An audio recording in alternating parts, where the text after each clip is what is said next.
just because kasama mo yung Alan Lim and the Johnson Chua na wala ka pang pinapasok na ebidensya na related sila, ipapasok mo na agad ang pangalang Michael Yang. In fact, walang information na pumasok sa akin na Michael Yang is involved. Point of order, Mr. Chair. Ano ba, sino ang pinapaliwanag ni General Villanueva? Siya ba o si Michael Yang?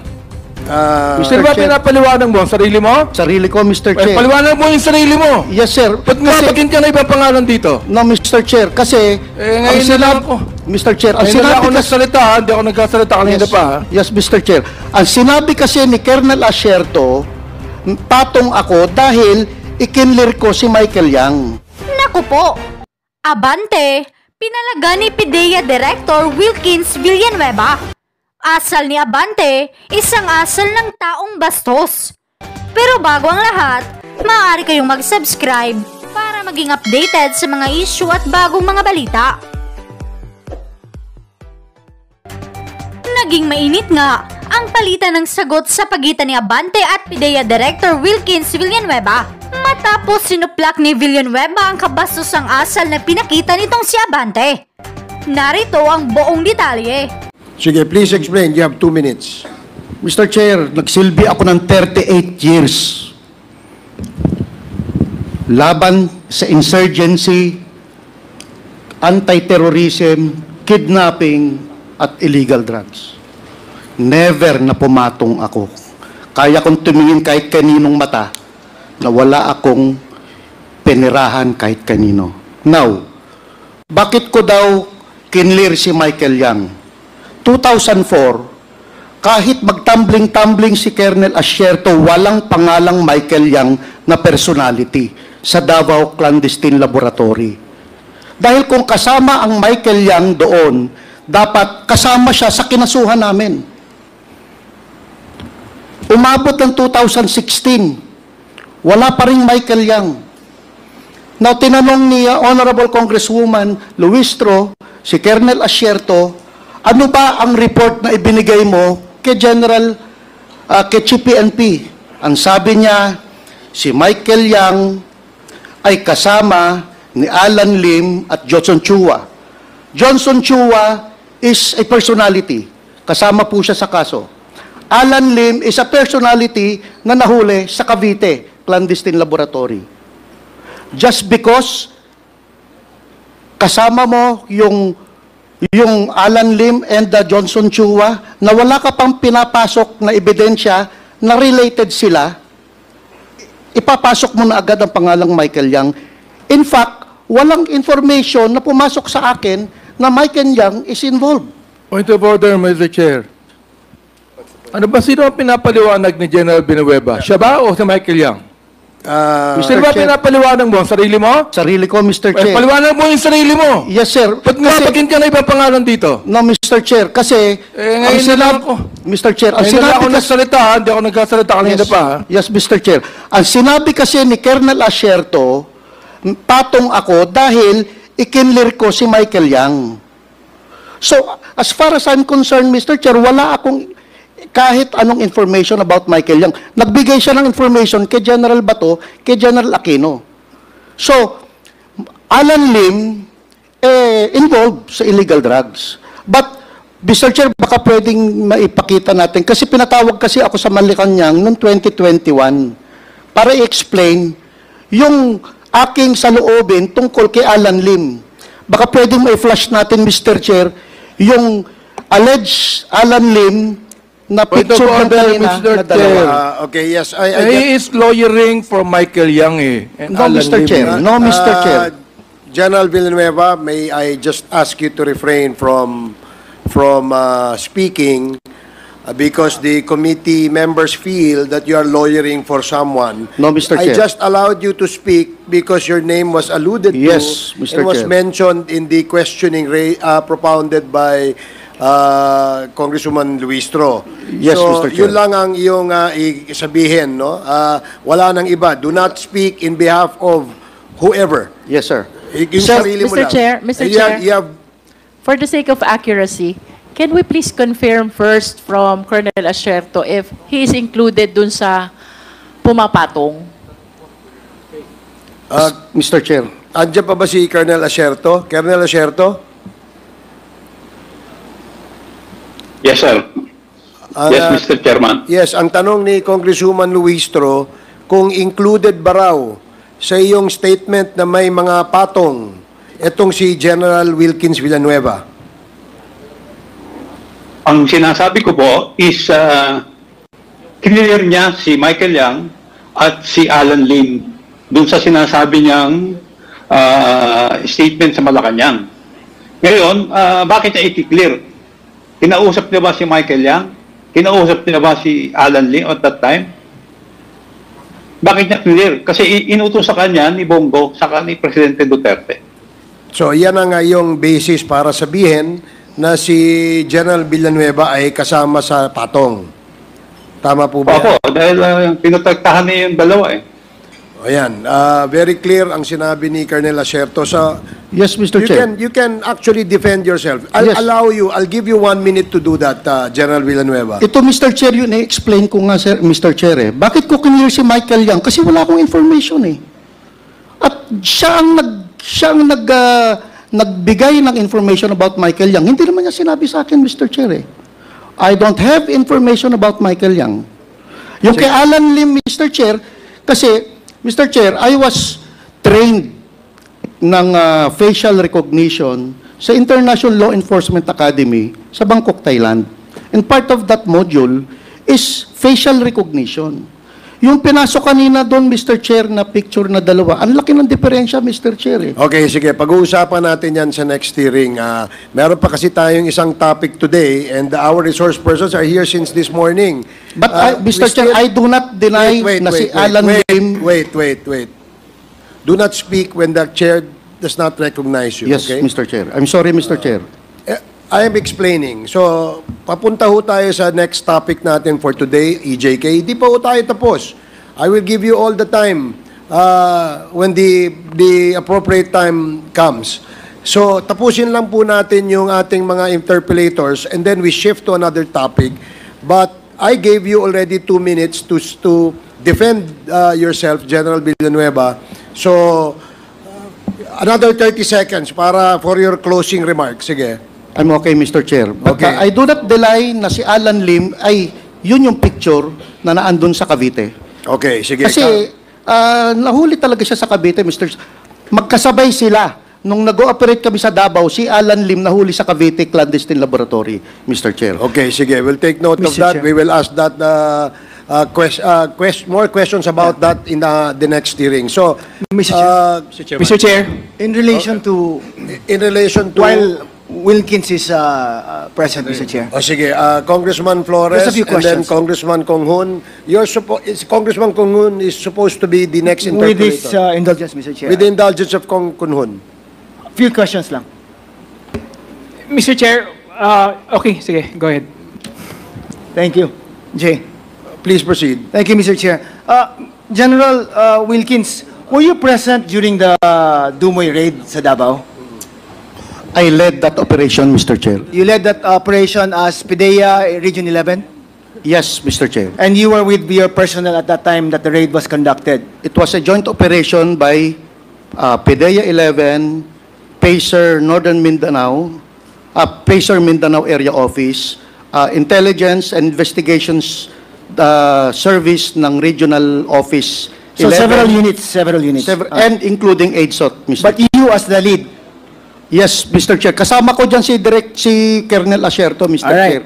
Now, in this raid, this resulted in the death of 6 Chinese drug suspects, correct? Yes, Mr. Chair. And that there were hundreds of kilos of shabu confiscated during this raid. Yes, Mr. Chair. Now, in this raid, which you led, did you prepare or submit an official report to your superiors in the PIDEA? Yes, Mr. Chair.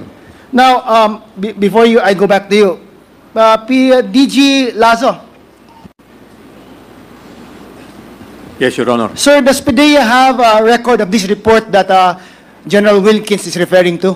None, Your Honor. None? Yes, Your Honor. From the official records of PIDEA? Yes, Your Honor. Why is that so, Director General Lazo?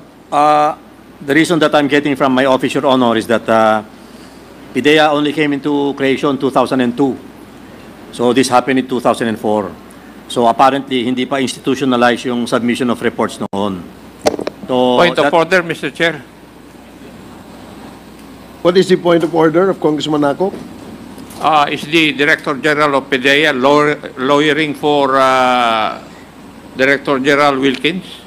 I'm sorry, Your Honor. Because the question of the Honorable Kate Flores requires an answer from DG Wilkins Villanueva.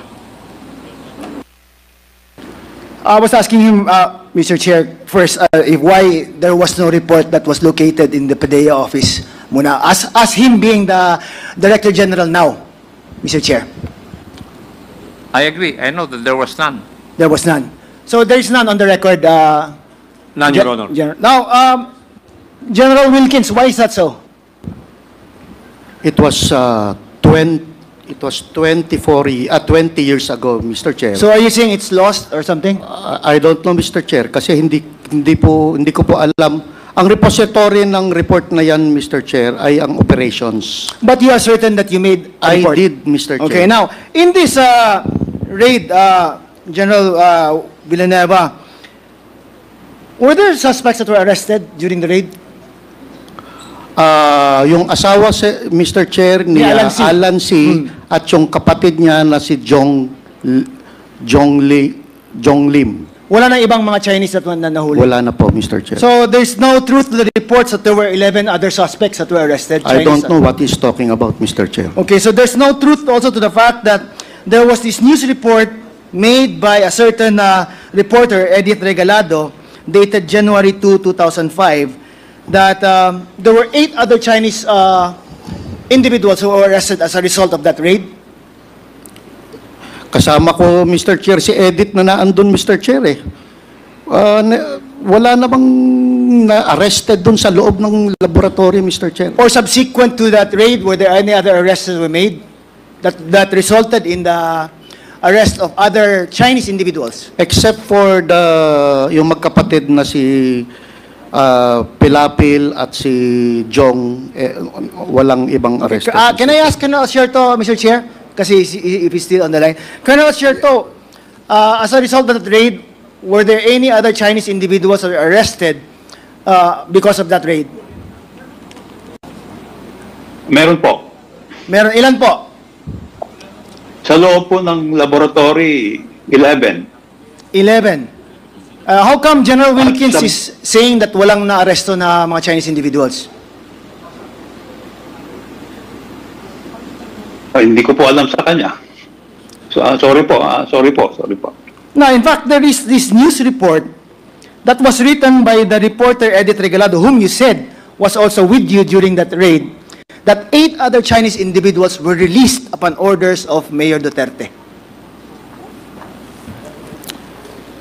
Mr. Chairman, kung ako pong sasagot, meron pong nahuli, pero hindi po sa loob ng laboratory. Doon po sa Arlene's apartment. I think doon po yung sa apartment nila Jed Pilapil C. All right, Wilkins is confirming this. Yes, Mr. Chair. Kasi yung clandestine laboratory, it's a separate area. All right. Yung Mr. Chair, yung safe house nila, yun yung unang pinuntahan nila paggaling sa airport. So what we did for questioning, kinwestiyon namin lahat ng mga Chinese na naandun. But eventually, they were released. Because, for what reason? Walang participation, Mr. Chair. You conducted the interview yourself or your office as the lead agency? Yes, Mr. Chair. And you found nothing that would implicate them to the drug laboratory in Dumoy? Yes, Mr. Chair. Is that correct, Colonel Sierto? Sa tingin ko po mali. Kasi po ang alam ko pong humuli sa kanila ay ang Bureau of Immigration. Kaya po sila kinuha ng Bureau of Immigration for immigration violation po. Kaya po sila na-release kasi wala po sila dun sa laboratory. Hindi naman po sila na huli dun sa loob. Kaya ang humuli sa kanila, ang kung matatandaan ko po ay Bureau of Immigration. Kasi hindi ko nga po alam na hinuli nila yun. Nalaman ko na lang po later na. So, ang nag-imbestiga, ang humuli, Bureau of Immigration. Okay. For immigration violation po. Thank you. General Villanueva, Now, do you confirm that Colonel Osierto was present with you during the raid? Yes, Mr. Chair. Do you confirm that Art Las Cañas was also present during the raid? I don't know Art Las Cañas. I did not saw him. I did not even talk to him. Do you know if Sunny Buenaventura was also present during the raid? Hindi ko matandaan, Mr. Chair. But usually, kasama siya parati ni Mayor. Okay, now, side issue lang, kasi kanina na-mention mo itong Alan Lim. You identified the picture of Alan Lim kanina, na he's the same Alan Lim that was arrested in a drug case. Yung nasa kaliwa, Mr. Chair, yun yung picture talaga niya when he was arrested. Okay. Now, would you confirm that that Alan Lim is the same Alan Lim or Lim Wei Xiong that is the spouse of Rose? Yun nga, Honoring? Mr. Chair, sana ba ipakita natin sa, yung kanina na picture, Mr. Chair, But from the information that you got, is it the same person? I don't think so, Mr. Chair. You don't think so? I'm not lawyering for him, Mr. Chair, but I don't think so. All right. Thank you, Mr. Chair. Thank you, Jay. Mr. Chairman. Thank you, Congressman Flores. With the indulgence of Congressman Kong Hun, our Senior Deputy Speaker, you're recognized. Thank you, Mr. Chairman. May request po akong picture kay Rose Nonolim. Meron na po para makita natin si Sorry po. Alan Lim ba? Alan Lin Wei Xiong. Lin Wei Xiong. Meantime, Mr. Chair, may I just add the birth certificate of Lin Wei Xiong among the documents we are requesting from Rose Nono Lin? Miss Rose Nono Lin, can you provide us the birth certificate of Lin Wei Xiong? I will request po sa mother-in-law ko sa China. Wala kang kopya? Birth certificate? Wala po. Okay. Sige, Yung picture na lang po. if you have the picture of your husband, please forward that picture to the committee so we can proceed with Congressman Kong Hun and then Congressman Dan Fernandez and then Congressman Gutierrez and last will be Congressman Romy Acop to recap Thank you. before we shift to the next topic. Sorry, Mr. Chair. Saan ko po i-forward yung picture? Comsec, can you please assist? Thank Okay, you po. Congressman Kong Hun, you're recognized. You have 10 minutes. Thank you, Mr. Chair. Mr. Chair, can I ask question kay Mr. Jimmy Guban lang po in connection sa tinanong ni Congressman Luistro. Please proceed. Mr. Jimmy Guban, kanina may binanggit ka na sabi mo, save the Queen, that they wanted to be the next president. Maaari po bang pakilinaw ito at sino po yung tinutukoy ninyo? Alam mo, gagawa Your Honor, yung kawayan. that involves already tight security, Your Honor, in my family again. Ayusin ko muna security ko, Your Honor, and I will divulge who are the implementors of that, Your Honor. Kasi binanggit mo na kanina rito no? So gusto lang nating i-elaborate sana. May binanggit ka na save the Queen, that they wanted to be the next president. So napakagulo ng statement na to. Gusto lang natin malinawan kung anong ibig mo sabihin dito. Your Honor, thank you very much dahil again, Your Honor, hindi lang po ang patayan sa regular na street sa labas. Sa Bureau of Customs ho, if you will remember, Your Honors, the Honorable Chairman, ilan pong pinatay sa Bureau of Customs? 3, 5 customs employees. Paglabas ng opisina, binabaril na lang, patay. I think may nabuhay yata isa, dalawa. Nasa kulungan na po ako, Your Honor, pero minsan may nakakausap. So, that is part of the Davao Mafia, Your Honor.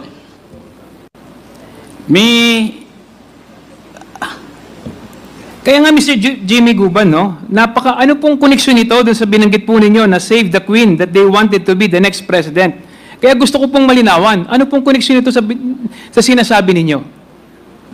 Your Honor, this time, I cannot give you the categorical answer because of the security, Your Honor. Pero yung mga implementors, Your Honor, it's already in my mind. I can do it.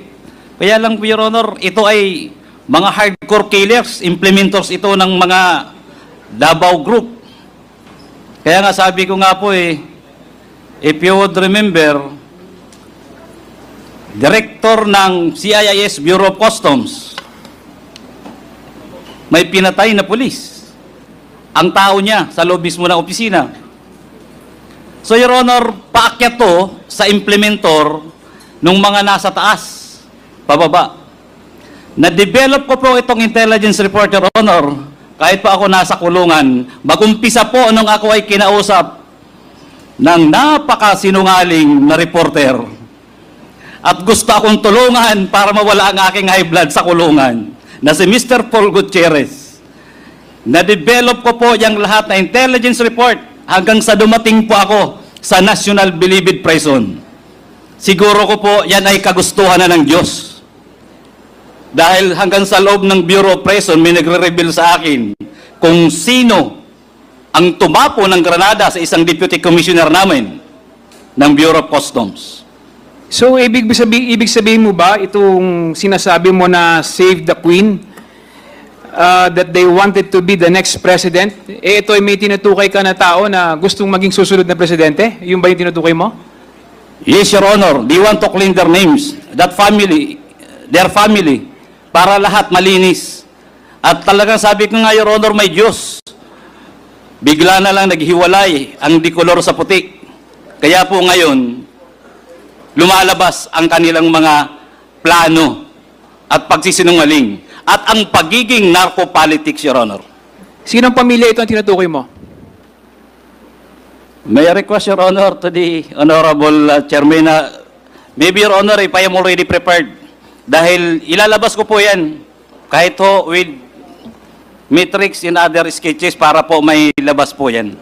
Kaya lang ngayon po talagang ang security po ng pamilya ko is at stake. In fact, empleyado ng isang kongresista dito, sinusundan yung aking anak. Yung army, na kaibigan kong mga ex-army, kinokontak nila, not to be our security. Your Honor, there was also a call from Davao, negosyante, threatening my son that he will be kidnapped. Your Honor, sa dami, buti na lang ko, pasalamat ako, may katabi po akong pari ngayon. Sadlaki po. Kaya kanina po napapaluha ko eh. Dahil si Colonel Pardo from 1988 magkasama kami sa eskwelahan.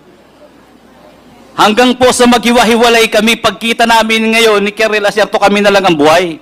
And because of that, yan po ay totoong-totoo po na sinasabi ko. Dinidevelop ko po ng maayos at ngayon po parang may konklusyon na ako kung paano po yan ibigay. But Your Honors, may apology. Dahil hindi ko po kagad may bibigay because of security. Thank you very much, Your Honor. If I may remind Mr. Guban, kapag ang pakisagot lang ng direkta, wag na yung masyadong marami pa tayong pasakalye, ha? Direkta Yes. lang. Please answer the questions directly. Mr. Jimmy Guban, yes or no lang? Pamilya Duterte ba yung tinutukoy mo? Sorry, Your Honor. Maybe next time. Anyway, thank you, Mr. Chair. Mr. Chair, susunod na po na itatanong ko si General Wilkins Villanueva. General Wilkins, retired na po ba kayo? Yes, Mr. Chair. Bago po kayo nagretiro, ano po ang rank ninyo? Director General of the Philippine Drug Enforcement Agency. Noong 2001, saan po kayo nakasign? Come again, the date, Mr. Chair? Noong 2001 po, saan kayo na-assign? 2001, I was assigned as OIC of the PNP Narcotics Group sa Region 11. At the same time, Southern Mindanao,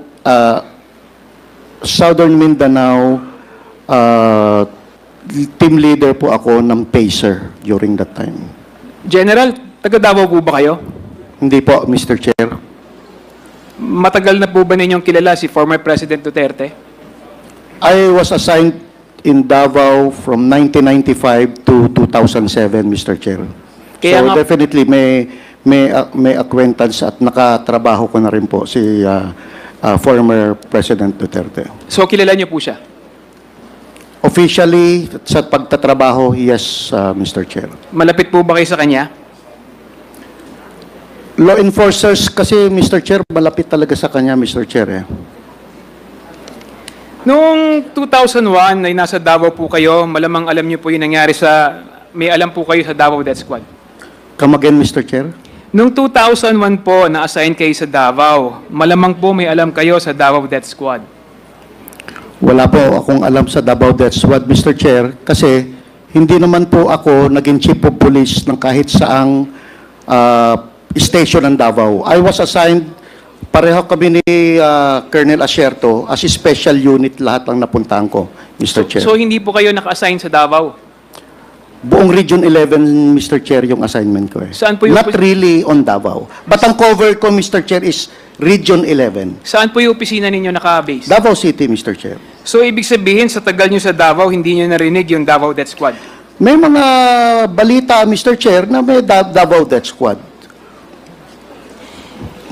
Ano po ang masasabi nyo tungkol dito? Kasi, Mr. Chair, kung araw-araw na balita, tapos hindi mo naman ma-identify, you will just accept it as it is. Na meron death squad, but you don't know who they are. General Villanueva, kilala niyo po ba si Arturo Las Cañas? Hindi po, Mr. Chair.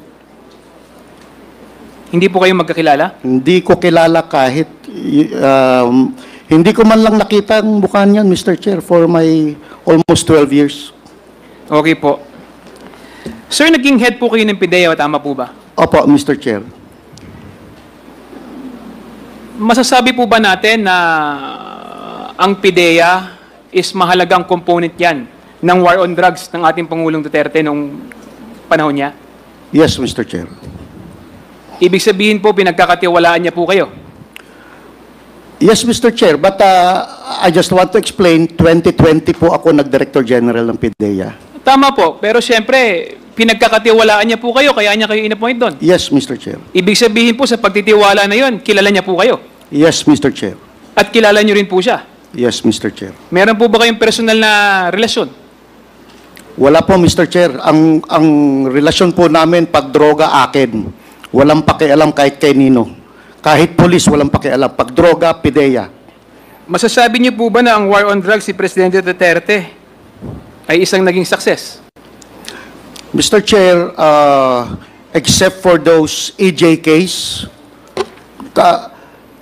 as far as barangay drug clearing is concerned, talagang malaki ang diferensya ng war on drugs. Alam niyo po sa artikulo, merong artikulong nilabas na sinabi niyo doon yung inyong mga accomplishment. Merong 406 elected officials, 127 members of the uniformed services, at kung ano-ano pa.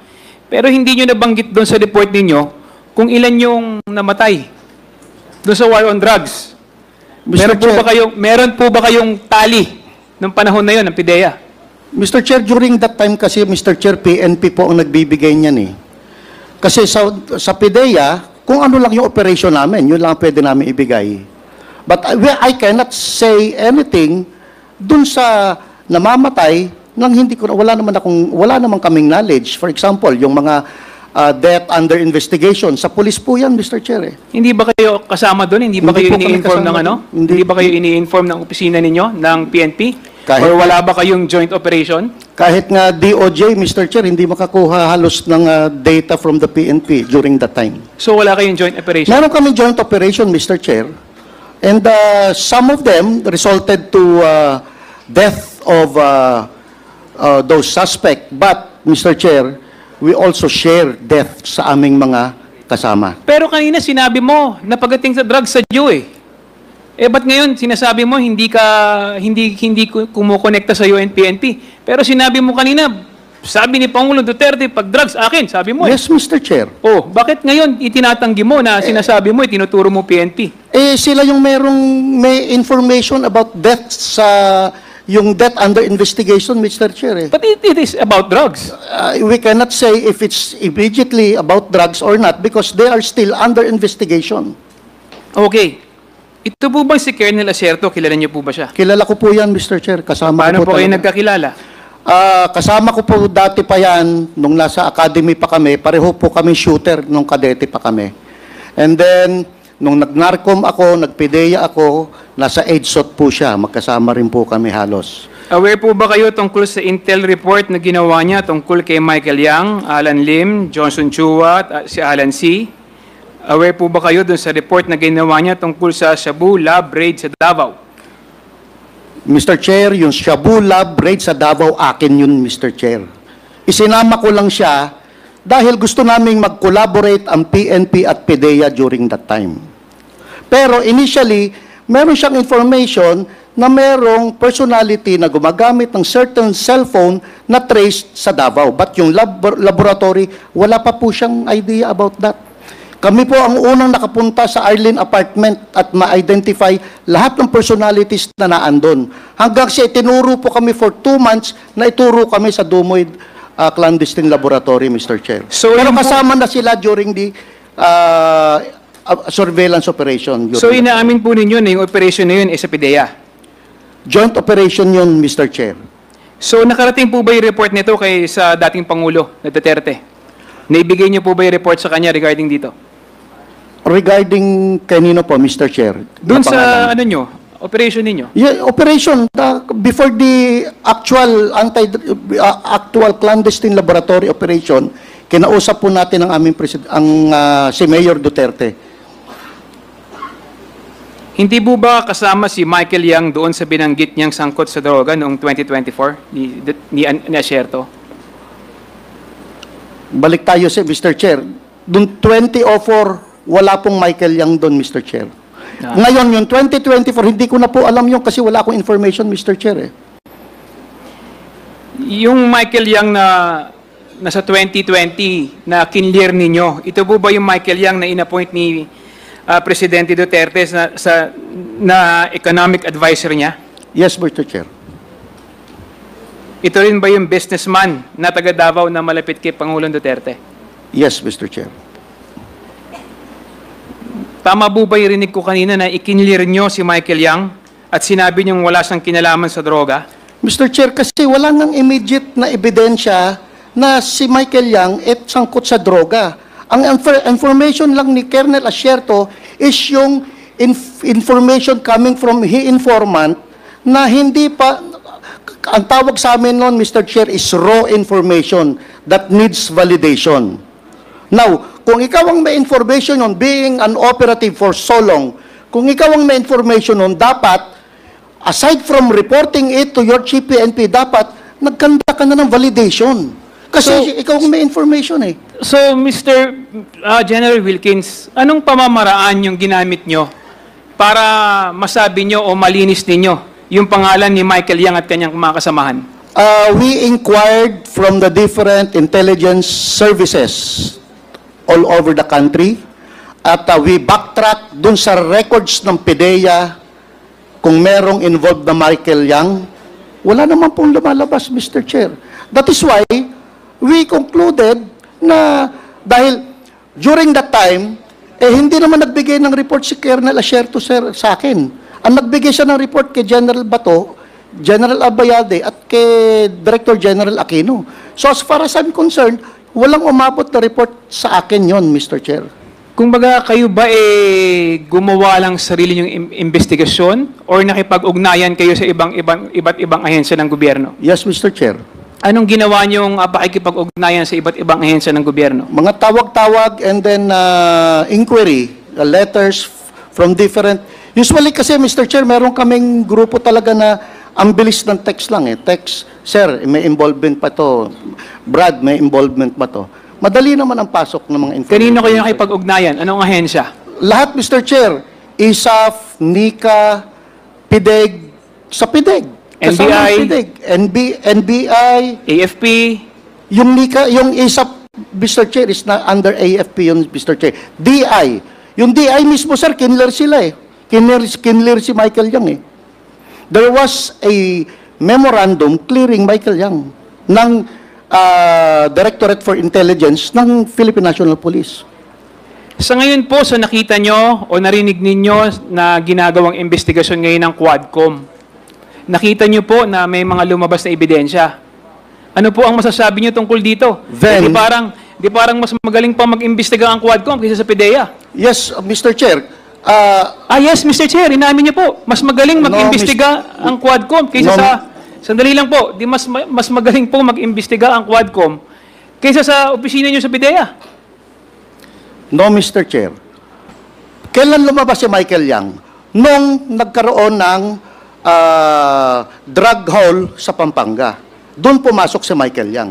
Before that, wala namang actual ebidensya si Michael Yang eh. Now, may mga ebidensya na against him, then we have to pin him down. I beg to disagree. Marami na mga chismis at ano. At tayo mga naririnig na involved si Michael Yang, alalim sa drugs. Mr. Chair, we cannot act on mere chismis kasi hearsay yun, Mr. Chair. Pero hindi ba kaya nyo inabsuelto si Michael Yang at saka si Alan Lim dahil malapit siya sa dating Pangulo na nag-appoint sa inyo bilang ano? Bilang, sandali lang. Bilang ano? PIDEA Chief? No, Mr. Chair. Hindi ko isasakripisyo ang pangalan ko ng buong karir ko na Wilkins dahil may 3 apo akong anak na Wilkins. Ayoko pong madamage ang pangalan ng Wilkins dahil dala-dala po ng anak ko yan. Hindi ko kinlir si Michael Yang dahil may utang na loob ako presidente. Kinlir ko si Michael Yang because I have personal knowledge na walang ebidensya against Michael Yang. So paano ko siya isasangkot kung wala akong ebidensya? It will never stand in court, Mr. Chair. Paano nga po magkakaroon ng mag-i-stand in court? Hindi nga po kayo nagsagawa ng ebidensya na maayos. Kung nagsagawa po kayo ng ebidensya na maayos, lalabas po yung pangalan niyan. Talagang aminin na po natin. Kaya po ninyo inabsuelto si Michael at si Alan Lim dahil may utang ng loob po kayo kay Presidente dahil in-appoint niya po kayong PIDEA. Wala po, Mr. Chair. No. I beg to disagree. Sinungaling po kayo. Ang dapat Sandali lang po, antayin niyo pong i-recognize kayo bago niyo po kayo magsalita. Mr. Chair, alam po natin na talagang ang dahilan po ng pag-absuelto ng PIDEA dati kay Michael Yang at Alan Lim dahil po in-appoint nga po ni Presidente si Wilkins Villanueva bilang Director General ng PIDEA. Yun ang dahilan. At kailangan magsabi ng totoo si Director General Wilkins na talagang katulad nga ng sinabi po natin kanina, mas magaling pang mag-imbestiga ang Quadcom kaysa sa PIDEA. Tapos nagtanong po siya sa iba't ibang ahensya. Sinasabi nila na walang lumabas na ebidensya. Anyway, Mr. Chair, mamaya po, I reserve my right to ask questions later. Thank you, Mr. Chair. Okay, thank you, Congressman Kong Hoon.